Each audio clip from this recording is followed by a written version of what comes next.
ಶ್ರೀ ಗಣಪತಿ ಶಾರದಾ ಗುರುಭ್ಯೋ ನಮಃ.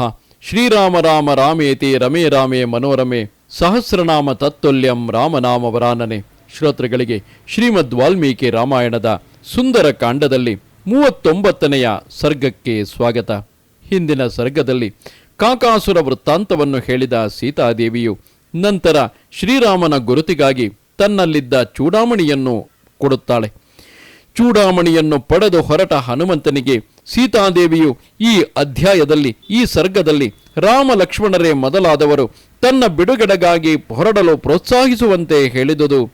ಸಮುದ್ರವನ್ನು ದಾಟಿಕೊಂಡು ಬರುವುದರಲ್ಲಿ ಸಂದೇಹಿಸಿದ ಸೀತಾದೇವಿಗೆ ಹನುಮಂತನು ವಾನರ ನಾಯಕರ ಪರಾಕ್ರಮವನ್ನು ವಿವರಿಸಿ ಹೇಳಿದುದು. ಮಣಿಂ ದತ್ವಾ ತತಃ ಸೀತಾ ಹನುಮಂತ ಮಥಾಬ್ರವೀತ್ ಅಭಿಜ್ಞಾನಮಭಿಜ್ಞಾತಮೇತದ್ರಾಮಸ್ಯ ತತ್ವತಃ.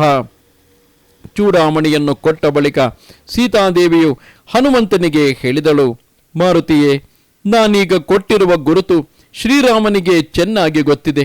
ಈ ಚೂಡಾಮಣಿಯನ್ನು ಕೊಟ್ಟೊಡನೆಯೇ ವೀರನಾದ ಶ್ರೀರಾಮನು ನನ್ನನ್ನು, ನನ್ನ ತಾಯಿಯನ್ನು ಮತ್ತು ದಶರಥ ಮಹಾರಾಜನನ್ನು ಸ್ಮರಿಸಿಕೊಳ್ಳುವನು. ಹರಿಶ್ರೇಷ್ಠನೇ, ಒಳ್ಳೆಯ ಉತ್ಸಾಹದಿಂದ ಇಲ್ಲಿಗೆ ಬಂದಿರುವ ನೀನು ಮತ್ತೆ ಈ ಕಾರ್ಯವನ್ನು ಪೂರ್ಣವಾಗಿ ನೆರವೇರಿಸಬೇಕೆಂಬ ಉತ್ಸಾಹವನ್ನು ಹೊಂದಿ ಮುಂದೆ ಮಾಡಬೇಕಾದುದನ್ನು ಸಮಾಲೋಚಿಸು. ಈ ಕಾರ್ಯದ ವಿಷಯದಲ್ಲಿ ನೀನೇ ಪ್ರಮಾಣಭೂತನಾಗಿರುವೆ. ಯಾವ ರೀತಿಯಲ್ಲಿ ಪ್ರಯತ್ನಿಸಿದರೆ ನನ್ನ ದುಃಖವು ನಿವಾರಣೆಯಾಗುವುದೆಂಬುದನ್ನು ಸಮಾಲೋಚಿಸು. ಶ್ರೀರಾಮನು ನನ್ನ ವಿಮೋಚನೆಗೆ ಪ್ರಯತ್ನಶೀಲನಾಗುವಂತೆ ಮಾಡಿ ನನ್ನ ದುಃಖವನ್ನು ನಿವಾರಿಸು. ಭಯಂಕರ ಪರಾಕ್ರಮಿಯಾದ ಹನುಮಂತನು ಹಾಗೆಯೇ ಮಾಡುವೆನೆಂದು ಪ್ರತಿಜ್ಞೆ ಮಾಡಿ ತಲೆ ಬಾಗಿ ನಮಸ್ಕರಿಸಿ ಪ್ರಯಾಣಕ್ಕೆ ಸಿದ್ಧನಾದನು. ವಾಯುಪುತ್ರನು ಹೊರಡುತ್ತಿರುವನೆಂದು ತಿಳಿದು ಸೀತಾದೇವಿಯು ಕಣ್ಣೀರು ತುಂಬಿದ ಗದ್ಗದ ಧ್ವನಿಯಿಂದ ಪುನಃ ಹೇಳಿದಳು, ಕಪಿಶ್ರೇಷ್ಠನೇ, ಯಾವಾಗಲೂ ಜೊತೆಯಲ್ಲಿಯೇ ಇರುವ ರಾಮ ಲಕ್ಷ್ಮಣರಿಗೂ ಅಮಾತ್ಯರಿಂದ ಸಹಿತನಾದ ಸುಗ್ರೀವನಿಗೂ ಅಲ್ಲಿರುವ ಇತರ ವೃದ್ಧ ವಾನರರಿಗೂ ನನ್ನ ಕುಶಲವನ್ನು ಹೇಳು. ಧರ್ಮ ಪುರಸ್ಸರವಾದ ಕುಶಲವನ್ನು ನೀನು ಶ್ರೀರಾಮನಿಗೆ ಹೇಳಬೇಕು. ನಿನ್ನ ಆ ಮಾತನ್ನು ಕೇಳಿದೊಡನೆಯೇ ಶ್ರೀರಾಮನು ನನ್ನನ್ನು ಇಲ್ಲಿಂದ ಪಾರು ಮಾಡುವಂತಾಗಬೇಕು. ಹೀಗೆ ಮಾಡಿ ನೀನು ನನ್ನನ್ನು ಈ ದುಃಖ ಸಾಗರದಿಂದ ಉದ್ಧರಿಸು. ಕೀರ್ತಿವಂತನಾದ ಶ್ರೀರಾಮನು ನಾನಿನ್ನೂ ಜೀವಿಸಿರುವಾಗಲೇ ನನ್ನನ್ನು ಪಡೆದುಕೊಳ್ಳಲು ಸಮಾಲೋಚಿಸುವಂತೆ ಅವನಿಗೆ ಹೇಳಬೇಕು. ಅಂತಹ ಮಾತನ್ನು ಹೇಳುವುದರಿಂದ ನೀನು ಪುಣ್ಯಶಾಲಿಯಾಗುವೆ. ಅನವರತವಾಗಿ ಉತ್ಸಾಹಗೊಳಿಸುವಂತಹ ಈ ನನ್ನ ಮಾತುಗಳನ್ನು ಕೇಳುವುದರಿಂದ ನನ್ನನ್ನು ಹೊಂದುವ ಸಲುವಾಗಿ ಶ್ರೀರಾಮನ ಪೌರುಷವು ವರ್ಧಿಸುತ್ತದೆ. ಸಂದೇಶದಿಂದ ಯುಕ್ತವಾದ ನನ್ನ ಮಾತುಗಳನ್ನು ಕೇಳಿದೊಡನೆಯೇ ರಾಘವನು ಪರಾಕ್ರಮದ ಮೂಲಕವಾಗಿ ಕೆಲಸವನ್ನು ಸಾಧಿಸುವುದರಲ್ಲಿ ಬುದ್ಧಿಯನ್ನು ವಿಧಿವತ್ತಾಗಿ ಓಡಿಸುತ್ತಾನೆ. ಸೀತಾದೇವಿಯು ಹೇಳಿದ ಮಾತುಗಳನ್ನು ಕೇಳಿದ ಹನುಮಂತನು ಜೋಡಿಸಿದ ಕೈಗಳನ್ನು ತಲೆಯ ಮೇಲಿಟ್ಟುಕೊಂಡು ಹೇಳಿದನು, ದೇವಿ, ಕಾಕುಸ್ತನು ಕಪಿ ಕರಡಿಗಳ ಪ್ರಮುಖರಿಂದ ಕೂಡಿಕೊಂಡು ಬಹಳ ಬೇಗ ಇಲ್ಲಿಗೆ ಬರುತ್ತಾನೆ ಮತ್ತು ಯುದ್ಧದಲ್ಲಿ ಶತ್ರುಗಳನ್ನು ಜಯಿಸಿ ನಿನ್ನ ಶೋಕವನ್ನು ಹೋಗಲಾಡಿಸುತ್ತಾನೆ. ಎಡಬಿಡದೆ ಬಾಣಗಳನ್ನು ಬಿಡುವ ಶ್ರೀರಾಮನನ್ನು ಎದುರಿಸಿ ನಿಲ್ಲಲು ಸಮರ್ಥರಾದವರು ದೇವಾಸುರ ಮನುಷ್ಯರಲ್ಲಿ ಯಾರೂ ಇಲ್ಲ. ನಿನ್ನ ಸಲುವಾಗಿ ಸೂರ್ಯ ಇಂದ್ರ ಯಮರನ್ನಾದರೂ ಎದುರಿಸಿ ನಿಲ್ಲಲು ಶ್ರೀರಾಮನು ಸಮರ್ಥನಾಗಿದ್ದಾನೆ. ಸಾಗರ ಪರ್ಯಂತವಾದ ಭೂಮಂಡಲವನ್ನು ಶಾಸನ ಮಾಡಲು ಅವನು ಸಮರ್ಥನು. ನಿನ್ನ ನಿಮಿತ್ತವಾಗಿ ಶ್ರೀರಾಮನಿಗೆ ವಿಜಯವು ಸಿದ್ಧಿಸಿಯೇ ತೀರುತ್ತದೆ. ಜಾನಕಿಯು ಹನುಮಂತನ ಸತ್ಯವೂ ಸುಂದರವೂ ಆದ ನುಡಿಗಳನ್ನು ಚೆನ್ನಾಗಿ ಆಲಿಸಿ ಕೇಳಿದಳು. ಅವನ ವಿಷಯದಲ್ಲಿ ವಿಶೇಷವಾದ ಆದರವನ್ನು ಹೊಂದಿ ಪತಿಯ ಸ್ನೇಹದಿಂದ ಕೂಡಿದ್ದ ಹನುಮಂತನ ಆ ಮಾತುಗಳನ್ನು ಸೀತೆಯು ಸೌಹಾರ್ದದೊಡನೆ ಪುರಸ್ಕರಿಸಿದಳು.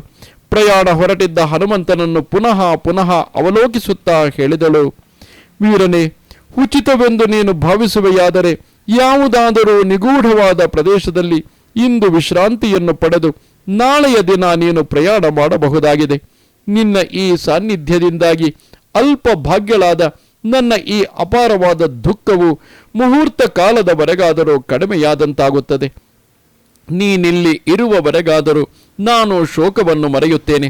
ವಾಯುಪುತ್ರನೇ, ನೀನು ಇಲ್ಲಿಂದ ಹೊರಟು ಹೋದ ನಂತರ ಪುನಃ ನೀನಿಲ್ಲಿಗೆ ಬರುವ ವಿಷಯದಲ್ಲಿ ನನಗೆ ಸಂದೇಹವಿದ್ದೇ ಇದೆ.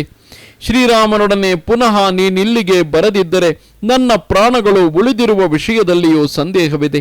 ನಿನ್ನನ್ನು ಪುನಃ ಕಾಣದೇ ಇರುವುದರಿಂದ ನನಗುಂಟಾಗುವ ಶೋಕವು ಈ ಹಿಂದೆ ಇದ್ದ ಶೋಕಕ್ಕಿಂತಲೂ ಅಧಿಕವಾಗಿ ನನ್ನನ್ನು ದಹಿಸುತ್ತಾ ಸಂತಾಪಗೊಳಿಸುತ್ತದೆ. ನಿನ್ನ ಸಹಾಯಭೂತರಾದ ವಾನರ ಭಲ್ಲೂಕಗಳ ವಿಷಯವಾಗಿ ಒಂದು ದೊಡ್ಡ ಸಂದೇಹವು ನನಗೆ ಇದ್ದೇ ಇದೆ. ವಾನರ ಭಲ್ಲೂಕ ಸೈನಿಕರಾಗಲಿ ರಾಮ ಲಕ್ಷ್ಮಣರಾಗಲಿ ದಾಟಲು ದುಸ್ಸಾಧ್ಯವಾದ ಈ ಮಹಾಸಾಗರವನ್ನು ಹೇಗೆ ದಾಟುವರು? ತ್ರಯಾಣಾಮೇವ ಭೂತಾನಾಂ ಸಾಗರಸ್ಯಾಸ್ಯ ಲಂಘನೆ ಶಕ್ತಿ ಸ್ವಾಧ್ಯೇನತೇಯಸ್ಯ ತವ ಮಾರುತಸ್ಯ ವಾ. ಪ್ರಪಂಚದಲ್ಲಿರುವ ಪ್ರಾಣಿಗಳಲ್ಲಿ ನೀನು, ಗರುಡ ಮತ್ತು ವಾಯು ಈ ಮೂವರಿಗೆ ಮಾತ್ರವೇ ಅಪಾರವಾದ ಈ ಸಮುದ್ರವನ್ನು ದಾಟಿ ಬರುವ ಸಾಮರ್ಥ್ಯವಿದೆ. ನೀನಾದರೂ ಕಾರ್ಯ ಸಾಧನೆಯ ರಹಸ್ಯವನ್ನು ತಿಳಿದಿರುವವರಲ್ಲಿ ಅಗ್ರಗಣ್ಯನು. ಅತಿಕ್ರಮಿಸಲು ದುಸ್ಸಾಧ್ಯವಾದ ಈ ಮಹಾಸಾಗರವು ಮಧ್ಯದಲ್ಲಿರುವಾಗ ಈ ಕಾರ್ಯದ ಸಾಧನೆಗಾಗಿ ಯಾವ ಉಪಾಯವನ್ನು ನೀನು ಕಂಡುಕೊಂಡಿರುವೆ? ನೀನೊಬ್ಬನೇ ಈ ಎಲ್ಲ ರಾಕ್ಷಸರನ್ನು ಸಂಹರಿಸಿ ನನ್ನನ್ನು ವಿಮೋಚನೆಗೊಳಿಸುವ ಕಾರ್ಯವನ್ನು ಸಾಧಿಸಲು ಸಮರ್ಥನಾಗಿರುವೆ. ಆದರೆ ಹೀಗೆ ಮಾಡುವುದರಿಂದ ವಿಜಯ ರೂಪವಾದ ಯಶಸ್ಸು ನಿನಗೆ ಬಂದಂತಾಗುತ್ತದೆ, ಶ್ರೀರಾಮನಿಗೆ ಲಭಿಸುವುದಿಲ್ಲ. ಹಾಗಾಗಬಾರದು. ಸಮಗ್ರವಾದ ಸೈನ್ಯವನ್ನು ಇಲ್ಲಿಗೆ ಕರೆತಂದು ಯುದ್ಧದಲ್ಲಿ ರಾವಣನನ್ನು ಜಯಿಸಿ ವಿಜಯಿಯಾಗಿ ಶ್ರೀರಾಮನು ತನ್ನ ರಾಜ್ಯಕ್ಕೆ ನನ್ನನ್ನು ಕರೆದೊಯ್ಯಬೇಕು. ಇದು ಶ್ರೀರಾಮನಿಗೆ ಯಶಸ್ಕರವಾದ ಕಾರ್ಯವಾಗುತ್ತದೆ. ಶತ್ರುಬಲ ಮರ್ದನನಾದ ಅವನು ಲಂಕಾಪಟ್ಟಣವನ್ನು ಬಾಣಗಳಿಂದ ತುಂಬಿ ರಾವಣನನ್ನು ಸಂಹರಿಸಿ ನನ್ನನ್ನು ಒಯ್ದುದೇ ಆದರೆ ಅದು ಅವನ ಪರಾಕ್ರಮಕ್ಕೆ ಅನುರೂಪವಾದ ಕಾರ್ಯವಾದಂತಾಗುತ್ತದೆ. ಯುದ್ಧದಲ್ಲಿ ಮಹಾಶೌರ್ಯವನ್ನು ತೋರುವ ಮಹಾತ್ಮನಾದ ಶ್ರೀರಾಮನ ಪರಾಕ್ರಮವು ಹೇಗೆ ಪ್ರಕಟವಾಗಬೇಕು ಹಾಗೆ ನೀನು ಉಪಾಯವನ್ನು ಮಾಡು. ಅರ್ಥವತ್ತಾದ, ಸ್ನೇಹಯುಕ್ತವಾದ ಮತ್ತು ಯುಕ್ತಿಯುಕ್ತವಾದ ಸೀತಾದೇವಿಯ ಮಾತನ್ನು ಕೇಳಿ ಹನುಮಂತನು ಕಡೆಯದಾಗಿ ತನ್ನ ಮಾತನ್ನು ಹೇಳಿದನು.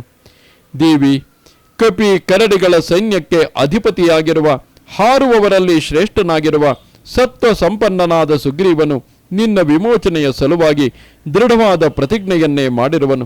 ರಾಕ್ಷಸರ ವಿಧ್ವಂಸಕನಾದ ಅವನು ಕೋಟಿ ಕೋಟಿ ವಾನರರಿಂದ ಕೂಡಿ ಬಹಳ ಬೇಗ ಇಲ್ಲಿಗೆ ಬರುತ್ತಾನೆ. ಪರಾಕ್ರಮ ಸಂಪನ್ನರಾದ, ಸತ್ವಶಾಲಿಗಳಾದ, ಮಹಾಬಲಿಷ್ಠರಾದ, ಸಂಕಲ್ಪ ಮಾತ್ರದಿಂದಲೇ ಎಲ್ಲಿಗೆಂದರಲ್ಲಿಗೆ ಹಾರಿ ಹೋಗಲು ಸಮರ್ಥರಾಗಿರುವ ಕೋಟಿ ಕೋಟಿ ಕಪಿನಾಯಕರು ಆ ಸುಗ್ರೀವನ ಆಜ್ಞಾಧಾರಕರಾಗಿದ್ದಾರೆ. ಅವರ ಗಮನವನ್ನು ಆಕಾಶದಲ್ಲಾಗಲಿ ಭೂಮಿಯಲ್ಲಾಗಲಿ ಅಡ್ಡಲಾಗಿಯೇ ಆಗಲಿ ತಡೆಯಲು ಯಾರಿಂದಲೂ ಸಾಧ್ಯವಾಗುವುದಿಲ್ಲ. ಅವರು ಸರ್ವತ್ರ ಅಡೆತಡೆಗಳಿಲ್ಲದೆ ಸಂಚರಿಸಲು ಸಮರ್ಥರಾಗಿದ್ದಾರೆ. ಮಹಾ ತೇಜಸ್ವಿಗಳಾಗಿರುವ ಅವರು ಎಂತಹುದೇ ಮಹಾ ಕಾರ್ಯದ ಸಾಧನೆಯಲ್ಲಿಯೂ ವಿನಾಶ ಹೊಂದುವುದಿಲ್ಲ. ಯಾವ ಮಹಾ ಕಾರ್ಯವನ್ನಾದರೂ ಸಾಧಿಸಿಯೇ ತೀರುತ್ತಾರೆ.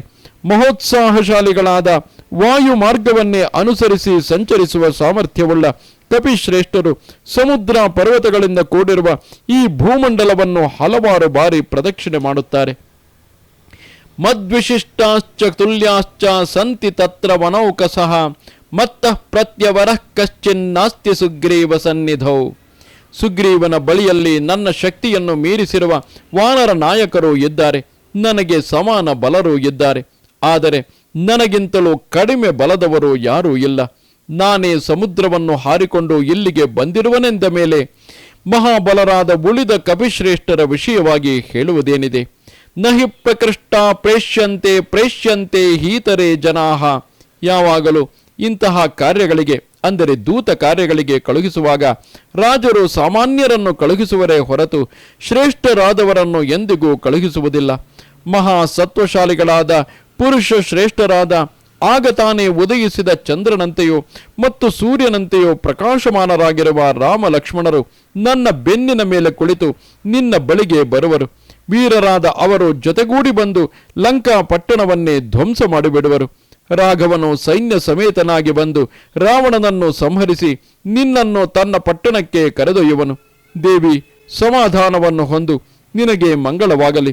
ಒಳ್ಳೆಯ ಕಾಲವನ್ನು ಪ್ರತೀಕ್ಷಿಸು. ಪ್ರಜ್ವಲಿಸುವ ಯಜ್ಞೇಶ್ವರನಂತೆಯೇ ಇರುವ ಶ್ರೀರಾಮನನ್ನು ನೀನು ಬಹಳ ಬೇಗ ಕಾಣದಿರುವೆ. ರಾಕ್ಷಸೇಂದ್ರನಾದ ರಾವಣನು ಪುತ್ರ ಅಮಾತ್ಯ ಬಂಧುಗಳೊಡನೆ ಹತನಾದೊಡನೆಯೇ ಚಂದ್ರನೊಡನೆ ರೋಹಿಣಿಯು ಸೇರುವಂತೆ ನೀನು ಶ್ರೀರಾಮನನ್ನು ಸೇರುವೆ. ನೀನು ಬಹಳ ಬೇಗ ಶೋಕದ ಕೊನೆಯನ್ನು ಕಾಣಲಿರುವೆ. ಬಲಪೂರ್ವಕವಾಗಿ ಶ್ರೀರಾಮನಿಂದ ಹತನಾಗುವ ರಾವಣನನ್ನು ನೋಡುವೆ. ಹೀಗೆ ವಾಯುಪುತ್ರನಾದ ಹನುಮಂತನು ಸೀತೆಯನ್ನು ಸಮಾಧಾನಗೊಳಿಸಿ ಪ್ರಯಾಣ ಮಾಡಲು ಮನಸ್ಸು ಮಾಡಿ ಪುನಃ ವೈದೇಹಿಗೆ ಹೇಳಿದನು. ವೈದೇಹಿ, ಶತ್ರುಹಂತಕನಾದ ಶುದ್ಧಾತ್ಮನಾದ ರಾಘವನನ್ನು ನೀನು ಬಹುಬೇಗ ಕಾಣುವೆ. ಬಿಲ್ಲನ್ನು ಹಿಡಿದು ಲಂಕಾ ಪಟ್ಟಣದ ಮಹಾದ್ವಾರಕ್ಕೆ ಆಗಮಿಸುವ ಲಕ್ಷ್ಮಣನನ್ನು ಕಾಣುವೆ. ಉಗುರು ಮತ್ತು ಕೋರೆ ದಾಡೆಗಳೇ ಆಯುಧಗಳಾಗಿರುವ ಸಿಂಹ ಶಾರ್ದೂಲಗಳ ಪರಾಕ್ರಮಕ್ಕೆ ಸಮಾನವಾದ ಪರಾಕ್ರಮವನ್ನು ಹೊಂದಿರುವ ಸಲಗಗಳಂತಿರುವ ವಾನರ ಸೈನಿಕರೊಡನೆ ರಾಮ ಲಕ್ಷ್ಮಣರು ಆಗಮಿಸುವುದನ್ನು ನೀನು ಶೀಘ್ರವಾಗಿಯೇ ನೋಡಲಿರುವೆ. ಲಂಕಾ ಪಟ್ಟಣದಲ್ಲಿರುವ ಮಲಯ ಪರ್ವತದ ತಪ್ಪಲು ಪ್ರದೇಶಗಳಲ್ಲಿ ಪರ್ವತ ಮತ್ತು ಮೇಘಗಳಿಗೆ ಸಮಾನರಾಗಿ ಘೋರವಾದ ಗರ್ಜನೆ ಮಾಡುವ ಕಪಿ ಮುಖ್ಯರ ಹಲವಾರು ಗುಂಪುಗಳನ್ನು ನೀನು ಕ್ಷಿಪ್ರವಾಗಿ ಕಾಣದಿರುವೆ. ಮನ್ಮಥನ ತೀಕ್ಷ್ಣವಾದ ಬಾಣಗಳಿಂದ ಮರ್ಮ ಸ್ಥಾನಗಳಲ್ಲಿ ಭೇದಿಸಲ್ಪಟ್ಟು ವಿರಹ ವೇದನೆಯನ್ನು ಅನುಭವಿಸುತ್ತಿರುವ ಶ್ರೀರಾಮನು ಸಿಂಹದಿಂದ ಪೀಡಿಸಲ್ಪಡುವ ಆನೆಯಂತೆ ಸ್ವಲ್ಪವಾದರೂ ಸುಖವನ್ನು ಅನುಭವಿಸುತ್ತಿಲ್ಲ. ಅಳಬೇಡ ದೇವಿ, ನಿನ್ನ ಮನಸ್ಸಿಗೆ ಯಾವ ವಿಧವಾದ ಖೇದವೂ ಆಗದಿರಲಿ. ಹಿಂದೊಮ್ಮೆ ಇಂದ್ರನಿಂದ ಬೇರ್ಪಟ್ಟಿದ್ದ ಶಚೀದೇವಿಯು ಕಾಲವು ಸನ್ನಿಹಿತವಾದೊಡನೆಯೇ ಪುನಃ ಅವನನ್ನು ಸೇರಿದಂತೆ ನೀನು ಶ್ರೀರಾಮನನ್ನು ಸೇರುವೆ. ಆರ್ಯಳೆ, ಶ್ರೀರಾಮನನ್ನು ಮೀರಿಸುವ ಪರಾಕ್ರಮಿಯು ಯಾವನಿದ್ದಾನೆ? ಅಂತೆಯೇ ಲಕ್ಷ್ಮಣನ ಪರಾಕ್ರಮಕ್ಕೆ ಸಮಾನವಾದ ಪರಾಕ್ರಮವುಳ್ಳವರು ತಾನೇ ಯಾರಿದ್ದಾರೆ?